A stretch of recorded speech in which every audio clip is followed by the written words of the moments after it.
Hello everyone, welcome to your channel Vishesh academy by Neha. This is Neha. तो कैसे हैं आप सब? होप सो सब ठीक होंगे। तो गाइस, आज हम बात करेंगे हरियाणा जीके के बारे में। ये सीरीज़ जो है आपके चैनल पर चल रही है, जो कि आपके आगामी सीईटी एंड एस्टेट के लिए बहुत ज़्यादा इंपॉर्टेंट है।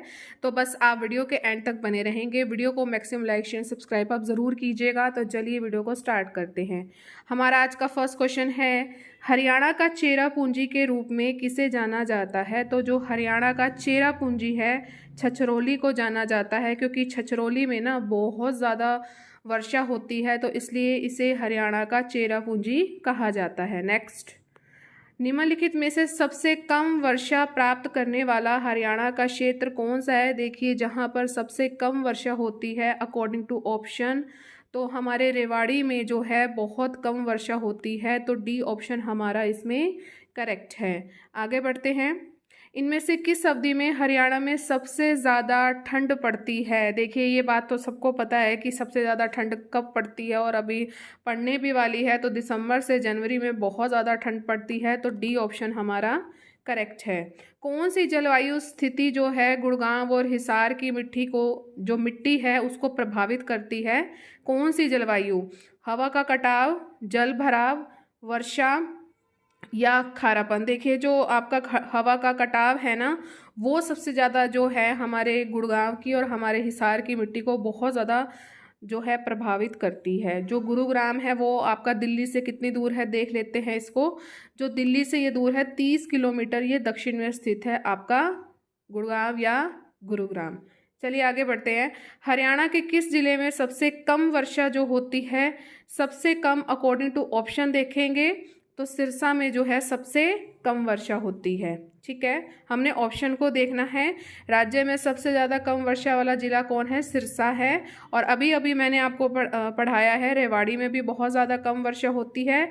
इसी के साथ साथ आपके हिसार में भी बहुत कम वर्षा होती है, भिवानी में भी और रोहतक में भी। ठीक है, कितने हो गए? सिरसा, हिसार, भिवानी, रेवाड़ी और रोहतक। यहाँ पर सबसे जो है आपकी कम वर्षा होती है अकॉर्डिंग टू ऑप्शन आपने बताना है। वैसे आपको इनके 5 के नाम याद होने चाहिए। आगे बढ़ते हैं। हरियाणा में कौन सा माह जो है वर्ष का सबसे ठंडा माह होता है? जब जो आपका जो तापमान होता है वो हिमांक तक पहुँच जाता है। तो जनवरी में बहुत ज़्यादा ठंड होती है हरियाणा में। तो ए ऑप्शन हमारा करेक्ट है। हरियाणा प्रदेश में जो है वर्षा का जो वार्षिक औसत है वो कितना है? तो देखिए, जो वर्षा का वार्षिक औसत है अकॉर्डिंग टू ऑप्शन वो है 40 से 60 सेंटीमीटर। ठीक है, आगे बढ़ते हैं। हरियाणा में पर्यावरण प्रशिक्षण संस्थान जो है वो कहाँ पर स्थित है? देखिए, जहाँ पे भी बहुत मतलब कहते हैं ना वाइड कोई चीज़ होती है, कोई अच्छी चीज़ हो, तो वो आपकी ना सारे गुड़गांव में ही होती है। जो अच्छी अच्छी होगी ना, जो वाइड लेवल पे हो, अच्छे लेवल पे हो, तो वो सारी कहाँ होती है? मोस्टली आपकी जो होती है ना गुरुग्राम में ही होती है। तो ए ऑप्शन हमारा इसमें करेक्ट है। आगे है, जिसका ये जो पर्यावरण जो संरक्षण, इसका क्या कारण है, क्यों है, इसका उद्देश्य हमने जाना है। तो जितने भी आपके पर्यावरण जितने भी मुद्दे हैं ना और समस्याएं हैं, उसके जो बारे में ना अपने लोगों को जागरूक करना है। ये है, हरियाणा के किस भाग में जो है सबसे ज़्यादा जो है वर्षा होती है? किस भाग में पूछा है? देखो, उत्तर पूर्व में जो है आपके बहुत ज़्यादा वर्षा होती है। नेक्स्ट, हरियाणा में शीतकाल में जो है आपका औसत तापमान कितना रहता है? शीतकाल में पूछा है तो 12 डिग्री सेल्सियस जो है आपके शीतकाल में जो है औसत तापमान रहता है। आगे बढ़ते हैं। इनमें से किस अवधि में हरियाणा में बहुत ज़्यादा गर्मी होती है? सबको पता है, मई जून में होती है। नेक्स्ट, ग्रीष्म ऋतु में हरियाणा का औसत तापमान कितना होता है? ग्रीष्म ऋतु की पूछी जा रही है यहाँ पर, गर्मियों की। तो जो आपका 35 डिग्री सेल्सियस है, ये आपका औसत तापमान होता है। नेक्स्ट, हरियाणा के डैश जिले में बहुत ज़्यादा वर्षा होती है? तो according to option Hisar, Rohtak, Ambala, Faridabad. तो अकॉर्डिंग टू ऑप्शन आपके अंबाला में ना बहुत ज़्यादा वर्षा होती है। ठीक है, चलिए आगे बढ़ते हैं। वीडियो पसंद आ रहा है तो लाइक ज़रूर करके जाइएगा। हरियाणा की जलवायु कैसी है? तो जो हरियाणा की जलवायु है ना वो है उपोष्णीय शुष्क है, महाद्वीपीय प्रकार। देखिए, इसको ऐसे याद करना, उपोष्णीय शुष्क महाद्वीपीय प्रकार का है। ठीक है, उषा जो है बहुत महान है। ठीक है, उष्महा, उषा बहुत महान है। उपोष्णीय शुष्क महाद्वीपीय प्रकार जो है हमारा हरियाणा की जलवायु है। ठीक है, चलिए। हरियाणा प्रतिवर्ष जो है डैश वर्षा जो है प्राप्त करता है। प्रतिवर्ष कितनी? बहुत कम। बहुत कम तो नहीं, कम कम, शून्य नहीं है, बहुत कम। ठीक है, चलिए। हरियाणा की जलवायु कैसी है? महाद्वीपीय प्रकार है, अभी हमने पढ़ाई है। ठीक है ना। चलिए, हरियाणा के किस हिस्से में सबसे कम वर्षा होती है? उत्तर पूर्वी, दक्षिण पूर्वी, उत्तर पश्चिमी, दक्षिण पश्चिमी। दक्षिण पश्चिम में है। दक्षिण पश्चिम में तो बहुत कम वर्षा होती है, और उत्तर पूर्व में अभी हमने पढ़ा है बहुत ज़्यादा होती है। तो डी ऑप्शन हमारा इसमें करेक्ट है। नेक्स्ट, हरियाणा के अंबाला में निम्नतम जो है वर्षा होती है, और ये शिवालिक पहाड़ियों से घिरा हुआ है। निम्नतम वर्षा होती है और ये आपके शिवालिक पहाड़ियों से घिरा हुआ है, जो आपका डी ऑप्शन है। इसमें जो ना अंबाला में निम्नतम वर्षा नहीं होती है, ज़्यादा होती है, और जो शिवालिक पहाड़ियों से घिरा हुआ है करेक्ट है। जो आपका अंबाला है ना, वो आपका शिवालिक पहाड़ियों से घिरा हुआ है, और अभी अभी हमने अंबाला के बारे में पढ़ा है। तो डी ऑप्शन हमारा करेक्ट है। नेक्स्ट, उत्तर पश्चिम भारत में किस कारण से सर्दियों में वर्षा होती है? उत्तर पश्चिम में तो किस कारण से होती है? वो आपके पश्चिमी विक्षोभ के कारण होती है। ठीक है, पश्चिमी विक्षोभ के कारण जो आपकी उत्तर पश्चिम भारत में सर्दियों में भी वर्षा जो है देखने को मिलती है। पश्चिमी विक्षोभ जो है सर्दियों में कैसे होती है?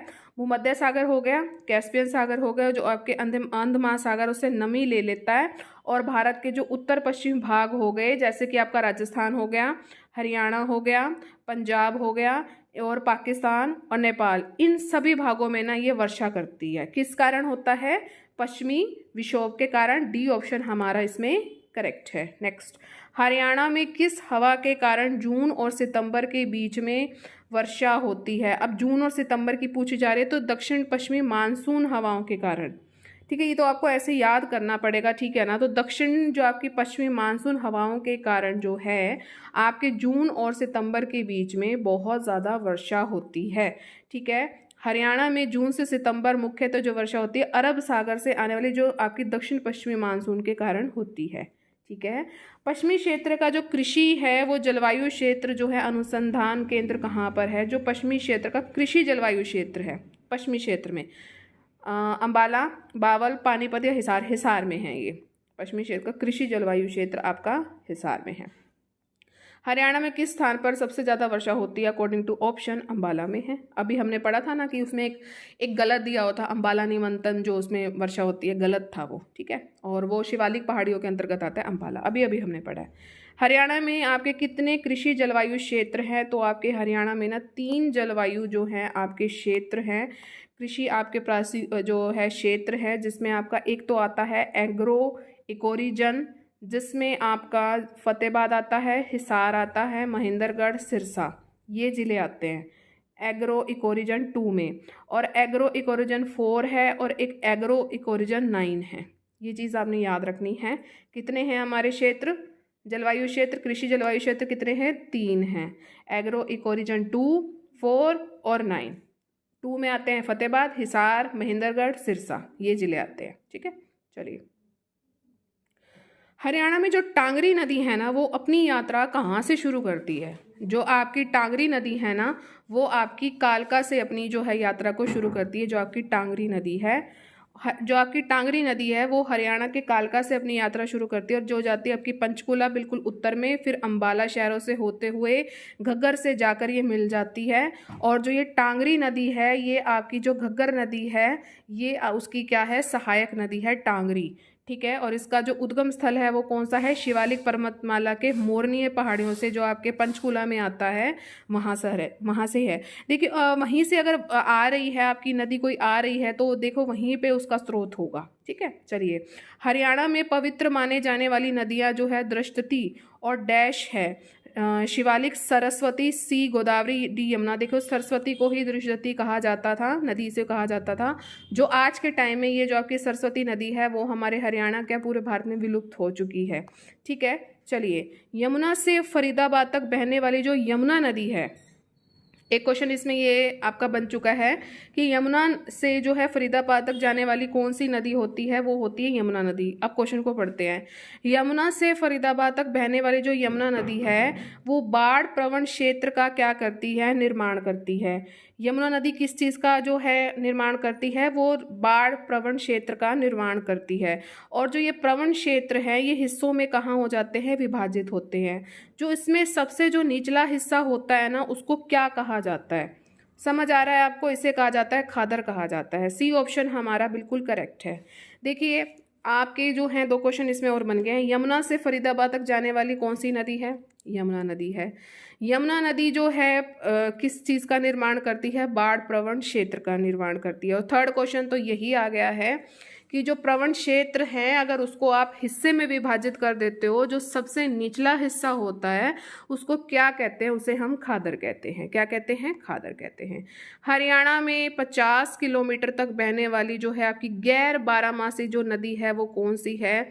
जो आपकी गैर बारामासी नदी है वो आपकी इंदौरी नदी है, अकॉर्डिंग टू ऑप्शन।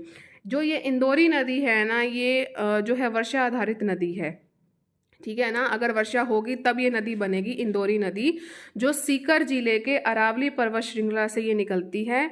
और ये कहाँ से होती है, अरावली पर्वत श्रृंखला से निकली और राजस्थान के अलवर जिले में बहते हुए हरियाणा के रेवाड़ी जिले में प्रवेश करती है। और इसका जो वाह क्षेत्र है वो है 50 किलोमीटर। 50 किलोमीटर जो है इस इंदौरी नदी का क्या है, अपवाह क्षेत्र है। और ये गैर बारामासी नदी है। नेक्स्ट, फरीदाबाद के पास एक बड़खल झील है। एक क्वेश्चन बन गया कि बड़खल झील कहाँ पर स्थित है, फरीदाबाद में है। तो फरीदाबाद के पास आपकी बड़खल झील है, ये किस पर्वतमाला के किनारे पर स्थित है? तो ये जो बड़खल झील है ये आपके अरावली पर्वतमाला पर स्थित है। तो ए ऑप्शन आपका इसमें करेक्ट है, अरावली पर्वतमाला। नेक्स्ट क्वेश्चन, हिमाचल प्रदेश में डगशाई से उद्भव करने वाली कौन सी नदी जो है हरियाणा में से बहती है? देखो आपसे है हिमाचल प्रदेश में डगशाई से उद्भवने वाली कौन सी नदी, तो ये आपकी है घग्गर नदी। अब घग्गर नदी हिमाचल प्रदेश ऐसे करके कर सकते हैं कि जो घग्गर नदी है वो कहाँ से उद्भव करती है, तो डगशाई से करती है, ठीक है। जो घग्गर नदी है हमारे जो है भारत की एक प्रमुख नदी है। ये हिमाचल प्रदेश के शिवालिक पहाड़ियों से, डगशाई एक गांव है उससे ये निकलती है और पूर्व से ये पश्चिम दिशा में बहती है। देखो पूर्व से पश्चिम ना याद करना बहुत ज़्यादा आसान है, ठीक है। तो पूर्व से पश्चिम में जो है ये आपकी घग्गर नदी बहती है। डगशाई एक आपका एक गांव है शिवालिक पहाड़ियों में से, वहीं तो है ना, हिमाचल में ही है। तो हिमाचल प्रदेश के शिवालिक पहाड़ियों में डगशाई गांव से ये निकलती है और पूर्व से पश्चिम की ओर बहती है। कौन सी नदी? ये बहती है आपकी घग्गर नदी। और घग्गर नदी का जो है कहाँ कहाँ से होकर गुजरती है ये भी आप याद रख लीजिए। जो घग्गर नदी आपके पंजाब, हरियाणा और राजस्थान से होकर गुजरती है। बहुत इंपॉर्टेंट नदी है, तभी जो जिसको मैं डिटेल में पढ़ा रही हूँ ना बहुत इंपॉर्टेंट है, ठीक है। चलिए, कौन सी नदी हरियाणा की मुख्य मौसमी नदी है? साहिबी, यमुना, सरस्वती या घग्गर? देखो घग्गर है, मौसमी नदी है ये। एक फैक्ट और जुड़ गया, अभी हमने घग्गर नदी के बारे में पढ़ा कि ये भारत की प्रमुख नदी है। ये कहाँ से कहाँ तक निकलती है? पूर्व से पश्चिम में बहती है, कहाँ से कहाँ होकर गुजरती है। एक और फैक्ट और जोड़ लो कि ये हरियाणा की मुख्य मौसमी नदी है, ठीक है। कौन सी नदी है? हरियाणा की मुख्य मौसमी नदी कौन सी है? घग्गर है। यमुना नदी इनमें से किस जिले से होकर नहीं बहती है? यहाँ पर आपसे नहीं पूछा गया है, तो हिसार से नहीं बहती है। यमुनानगर, करनाल ये तो बहुत दूर दूर है ना, हिसार तो कहाँ है और यमुनानगर कहाँ है, ठीक है। डैश नदी अंबाला से होते हुए हरियाणा में प्रवेश करती है? मारकंडा, घग्गर, इंदौरी या दोहन? तो जो मारकंडा नदी है ना, ये क्या है? मारकंडा नदी राज्य की एक मौसमी नदी है, जैसे वर्षा होगी तब ये होएगी। तो ये जो मारकंडा नदी है ये अंबाला से होते हुए हरियाणा में क्या करती है? प्रवेश करती है। जो हरियाणा की नदियां हैं ना बहुत इंपॉर्टेंट है और स्टेट के लिए तो बहुत ज़्यादा जरूरी है। यमुना नदी हरियाणा और डैश के बीच में पूर्वी सीमा बनाती है। जो आपकी यमुना नदी है वो कौन सी सीमा बनाती है? हरियाणा और उत्तर प्रदेश में। आप अगर कोई भी अगर राज्य चुनोगे ना तो उत्तर प्रदेश का नाम ना सबसे पहले आता है, यूपी सबसे ऊपर होता है, बाद में आपका हिमाचल प्रदेश आता है। आप कोई भी क्वेश्चन देख लेना, ठीक है। तो हरियाणा और उत्तर प्रदेश में जो है ना उसके बीच में ये पूर्वी सीमा बनाती है, पूर्व में, ठीक है। चलिए, मारकंडा नदी का उद्भव जो है वो कहाँ से होता है ये आप बताएंगे। 87 का ये आप बताएंगे इसका क्या आंसर होगा, ठीक है। और यमुना नदी हरियाणा की डैश सीमा पर बहती है? तो जो ये यमुना नदी है आपके हरियाणा की पूर्वी सीमा पर बहती है। चलिए मैं इसका बता देती हूँ। मारकंडा नदी हिमाचल प्रदेश के सिरमौर जिले के शिवालिक की पहाड़ियों से निकलती है। जो ये मारकंडा नदी है ये मैंने अभी अभी आपको बताया है। मारकंडा नदी जो है ये आपकी घग्गर की क्या है? सहायक नदी है, जिसका हमने अभी अभी विस्तार पढ़ा है, कहाँ से लेकर कहाँ तक है, ठीक है। और जो यमुना नदी है वो हरियाणा की पूर्वी सीमा पर बिल्कुल जो है आपकी जो है सीमा पर ये बहती है। हरियाणा में लोहे के पाइप का सर्वाधिक निर्माण जो है वो कहाँ पर होता है? स्टील सिटी कहते हैं जिसे, हिसार को कहते हैं। तो लोहे के पाइप का जो निर्माण है वो हिसार में है, ठीक है। आगे स्टील पाइप उद्योग और भी देख लेते हैं। हिसार में आपके स्टील पाइप उद्योग है, इस नाम से प्रसिद्ध है हिसार। वस्त्र उद्योग से प्रसिद्ध है, धातु उद्योग से प्रसिद्ध है, अल्कोहल उद्योग से प्रसिद्ध है। और आपके हिसार जिले में जिंदल पाइप फैक्ट्री भी है, मैं हिसार में वो बिल्कुल है। टेक्सटाइल मिल जो है वो विश्व में प्रसिद्ध है और इसे इस्पात का शहर भी कहा जाता है। डायरेक्ट क्वेश्चन आपसे पूछा जाता है कि जो है हिसार का और किस नाम से जाना जाता है, ठीक है। तो ये नाम है, ये आपको याद रखने हैं। नेक्स्ट, हरियाणा में फरीदाबाद जिले में बहने वाली प्रमुख नदी कौन सी है? यमुना नदी बहती है भाई। सरस्वती विलुप्त हो चुकी है, शाही भी नहीं है। और मैं आपको नदियों की ना एक अच्छी सी वीडियो भी दूंगी, जो याद नहीं होता है वो आपको अच्छे से याद हो जाएगा, ठीक है। कौन सी नदी हरियाणा से नहीं बहती है? अभी हमने इंदौरी पढ़ी, यमुना भी पढ़ी है। गोमती नदी नहीं बहती। गोमती तो नदी उत्तर प्रदेश में, यूपी में बहती है, ठीक है। घग्गर भी बहती है, यमुना भी बहती है, इंदौरी भी बहती है। इंदौरी आपकी मौसमी नदी है, ठीक है। यमुना नदी डैश नदी की जो है दूसरी सबसे बड़ी उपनदी है, सबसे बड़ी है यमुना नदी, गंगा नदी की है। गंगा नदी की ये सबसे बड़ी उपनदी है, तो ए ऑप्शन आपका बिल्कुल इसमें करेक्ट है। नेक्स्ट, सदा बहने वाली, बिल्कुल बहती रहती है वो है आपकी सदा नीरा यमुना नदी, ठीक है। ये आपके गंगा नदी जो की सबसे बड़ी सहायक नदी है, अभी अभी हमने इसे पढ़ा है। और इसकी प्रमुख सहायक नदी आप ज़रूर देखें, यमुना नदी की सहायक नदियाँ कौन सी हैं? वो हैं आपकी चंबल, बेतवा और केन। इंपॉर्टेंट क्वेश्चन है कि यमुना नदी की जो है सहायक नदियों के नाम बताओ। एक तो है आपकी चंबल, बेतवा और केन। आप साथ साथ बोलते रहे, जैसे मैं बोलती हूँ आप भी बोलिए, चंबल, बेतवा, केन। ये है आपकी यमुना की सहायक नदियाँ और ये सदा बहने वाली नदियाँ हैं। कौन सी नदी शिवालिक पर्वत श्रृंखला से नहीं निकलती है? शिवालिक से नहीं निकलती, आपकी यमुना नदी नहीं निकलती है। यमुना नदी तो यमुनोत्री हिमनद से निकलती है बंदरपुर श्रेणी में, ठीक है। ये वेरी इंपॉर्टेंट है। अब देखिए यमुना नदी का एक और फैक्ट आ गया है बाकी तो एक मिनट, आप ये देखिए जो सरस्वती है और मारकंडा और घग्गर, ये तो हैं आपकी शिवालिक पर्वत से निकलती हैं। सरस्वती, घग्गर और मारकंडा ये आपकी शिवालिक पर्वत से निकलती हैं।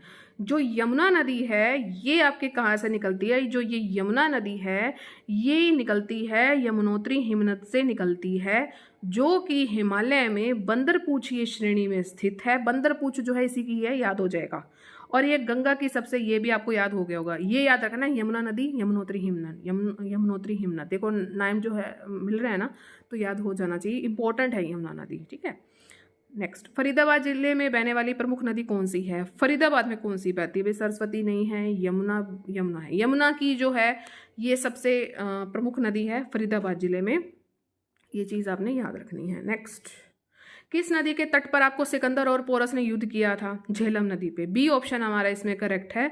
झेलम नदी पर सिकंदर और पोरस के बीच में युद्ध हुआ था, ठीक है। चलिए, कौन सी नदी अरब सागर में नहीं गिरती है? नर्मदा, साबरमती, ताप्ती या गोदावरी? जो आपकी नर्मदा नदी और जो आपकी ताप्ती है और साबरमती है ये अरब सागर में गिरती हैं, गोदावरी नहीं गिरती है। गोदावरी क्या है ये आपको चीज़ याद रखनी है। गोदावरी आपके प्रायद्वीपीय भारत की सबसे लंबी नदी है। क्वेश्चन आ सकता है कि गोदावरी कहाँ की है? भारत की ये सबसे लंबी नदी है, क्योंकि आपकी इंडिया जी की भी आएगी ना, तो भारत की सबसे जो है प्रायद्वीपीय जो लंबी नदी है उसका नाम है गोदावरी। और जो अरब सागर में गिरती हैं नदियाँ उसका नाम है नर्मदा, साबरमती और ताप्ती और माही, ठीक है। ये अरब सागर में चार नदियां गिरती हैं, नर्मदा, माही, ताप्ती, साबरमती, ओके। सभी नदियां हरियाणा की शिवालिक पहाड़ियों से निकलती है, ये मैं आपको अभी बता चुकी हूँ, ये रिपीट क्वेश्चन है। नेक्स्ट क्वेश्चन की ओर बढ़ते हैं। यमुना नदी के साथ हरियाणा की निम्नलिखित में से किस जिले की सीमा नहीं लगती है? ये अभी हिसार का पड़ा था, तो देखो रोहतक की नहीं लगती, बाकी यमुनानगर, पानीपत, सोनीपत, रोहतक की नहीं लगती है, ठीक है। सभी जो हैं राज्य हरियाणा राज्य की नदियाँ हैं सिवाय ये है आपकी कोटला नहीं है, कोटला नदी नहीं है हरियाणा की जो टांगरी नदी है उसका जो उद्गम स्थल, वेरी इंपॉर्टेंट, मोरनी की पहाड़ियाँ, ठीक है। हरियाणा की जो टांगरी नदी का जो उद्गम है वो कहाँ से है? पंचकुला में है, मोरनी पहाड़ियों से होता है। टांगरी नदी, टांगरी टांगते हैं, मोरनी टांगती रहती है। और ये क्या है जो आपको अभी भी बताया था मैंने, घग्गर की सहायक नदी है टांगरी। और जो इसकी टांगरी नदी की जो सहायक नदी है उसका नाम है आमरी। आजा भाई, टांगरी, आमरी, आमरी, बलीमाली, इसकी क्या है? सहायक नदियां हैं, टांगरी, आमरी, बलीमाली। और मोरनी पहाड़ियाँ जो है आपके पंचकुला का क्या है? एक हिल स्टेशन भी है। वेरी इंपॉर्टेंट आपका, ये कहूँगी मैं, टांगरी नदी का उद्गम स्थल वेरी इंपॉर्टेंट है। ठीक है, तो डी ऑप्शन इसमें करेक्ट है, टांगरी, आमरी, बलीमाली। ठीक है। डैश नदी घग्गर नदी की सहायक नदी है, मारकंडा, ये हम पढ़ चुके हैं, मारकंडा। साहिबी नदी अंत में डैश में गिरती है। साहिबी नदी जो है आपकी यमुना नदी में लास्ट में आगे गिरती है, साहिबी नदी। साहिबी नदी का उद्गम जो है अरावली पर्वतमाला से होता है। ये नदी क्या करती है? आपकी राजस्थान हरियाणा से होते हुए दिल्ली में आकर, देखो यहाँ पर राजस्थान से भी आ रही है, हरियाणा से भी आ रही है, और दिल्ली में जाते जाते यमुना नदी से ही मिल जाती है। कौन सी नदी? साहिबी नदी जो है अंत में आपके यमुना नदी जो कि आपके दिल्ली में है वहाँ पे जाके इससे मिल जाती है। हरियाणा से होकर नहीं बहती है, जो आपकी इस चारों में से जो व्यास नदी है वो नहीं बहती है। डैश नदी उत्तर प्रदेश को हरियाणा से अलग करती है। कौन सी? कावेरी, नर्मदा, गंगा या यमुना? यमुना नदी जो है हरियाणा को उत्तर प्रदेश से अलग करती है। ठीक है। मोरनी पहाड़ियों से निम्नलिखित में से कौन सी नदी निकलती है? अभी अभी ने पढ़ा है, टांगरी। मारकंडा नदी किस जिले से होकर हरियाणा में प्रवेश करती है? ये भी हम पढ़ चुके हैं, अंबाला। मारकंडा नदी कहाँ से निकलती है? मारकंडा नदी निकलती है आपकी शिवालिक की पहाड़ियों से। साहिबी नदी निम्नलिखित में से किस, यही वो है, सीकर। साहिबी नदी किस जिले से निकलती है? तो ये आपकी साहिबी, सीकर, सीकर से ये निकलती है। ठीक है। नेक्स्ट क्वेश्चन 115 तक ही कर लेते हैं, या 110 लास्ट क्वेश्चन है। ठीक है। यमुना नदी हरियाणा की डैश सीमा पर बहती है? तो जो ये यमुना नदी है आपकी पूर्वी जो है सीमा पर बहती है। ठीक है। तो कैसे लगे आज के क्वेश्चन? उम्मीद है बढ़िया लगे होंगे। हम कल से जो है फिर करेंगे, सेशन को आगे बढ़ाएंगे। अगर आपको ये सेशन पसंद आया है तो सभी आप लाइक ज़रूर करें, शेयर आप मैक्सिमम करें, सब्सक्राइब का रेड बटन उसे ज़रूर प्रेस करें और ऑल पर ज़रूर क्लिक करें ताकि चैनल पर जितनी भी वीडियोस आएँ उसकी नोटिफिकेशन आपको टाइम टू टाइम मिलती रहे। अगर नहीं करेंगे तो नोटिफिकेशन नहीं आएगा। साथ में मैं आपको बता दूं कि हिंदी की प्लेलिस्ट जो है अभी मैं बना रही हूँ। हिंदी के आपके 2 वीडियो मैंने अपलोड कर दी है, जिसमें मैंने आपको वर्ण विचार के जो है कुछ क्वेश्चन करवाए हैं। और कल की वीडियो में मैंने आपको जो है अल्पप्राण, महाप्राण, सघोष, अघोष, उसको याद करने की ट्रिक कैसे बिल्कुल आसान है और उसी में सब कुछ है। आप उस वीडियो को ज़रूर देखेंगे। और कल जो है हम एक टॉपिक को करेंगे, वो रहेगा आपका संज्ञा। तो उस वीडियोस को भी आप बहुत ज़्यादा प्यार दीजिए। प्लेलिस्ट में अभी बना दूंगी, तो प्लीज़ आप उसको भी सपोर्ट कीजिए और हरियाणा जीके की सीरीज़ को भी सपोर्ट कीजिए। और हिस्ट्री का भी जो है मैं मैटर इसमें डाल रही हूँ, तो सभी वीडियोज़ को भरपूर प्यार दीजिए। चलिए मिलेंगे अपने नेक्स्ट सेशन में। Till then thank you so much for watching. Bye bye guys and take care.